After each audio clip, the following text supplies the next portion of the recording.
हैदराबाद में समाजी तंजीम पारां सैनिटरी वर्कर्स के हिफ़ाज़ती किट्स ॾियण सां गॾु राशन पिणु ॾिनो वियो। समाजी तंजीम SPO पारां कोरोना वायरस ऐं लॉकडाउन सबबि मुतासिर थियल ग़रीब औरतुनि तोड़े सैनिटरी वर्कर्स जी सहायता करण लाइ मुनक़द कयल तक़रीब में एडिशनल डिप्टी कमिश्नर काइम अकबर, PDMA जे assistant director Aftab भोजदार, assistant commissioner Saddam Hussain ऐं ॿियनि शिरकत कई। हिननि पंहिंजे तरफ़ां काफ़ी PPEs ऐं मास्क वग़ैरह पहिरीं बि जेको हेल्थ डिपार्टमेंट खे प्रोवाइड कया आहिनि ऐं हिननि जो सहकार हमेशा इंसामियत सां रहियो आहे।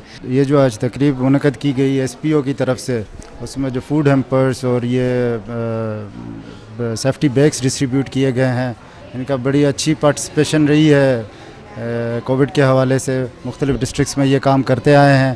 SPO जे रीजनल कोऑर्डिनेटर प्रभु सत्यानी जो चवणु आहे त हू मुतासिर ख़ानदाननि ख़ासि तौर ते औरतुनि खे पंहिंजो रोज़गार शुरू करण में मदद करे रहा आहिनि। SPO वाकई काबिले तारीफ़ है। जिस तरह से सैनिटरी वर्कर को आज उन्होंने हिफाजती किट्स दी हैं, उसके लिए भी बहुत बड़ा एक कदम है। ये राशन उन्हनि खे पिया ॾियूं जिन जो रोज़गार मुतासिर थियो आहे, जेके डेली वेजर हुया, जेके बेरो जो कमु कंदा हुया। मुतासिर शहरनि तोड़े सैनिटरी वर्कर्स SPO पारां संदुनि सहायता करण ते खेनि तमामु घणो साराहियो। कैमरामैन नसीब सां गॾु फ़हीम बबर, सिंध TV न्यूज़ हैदराबाद।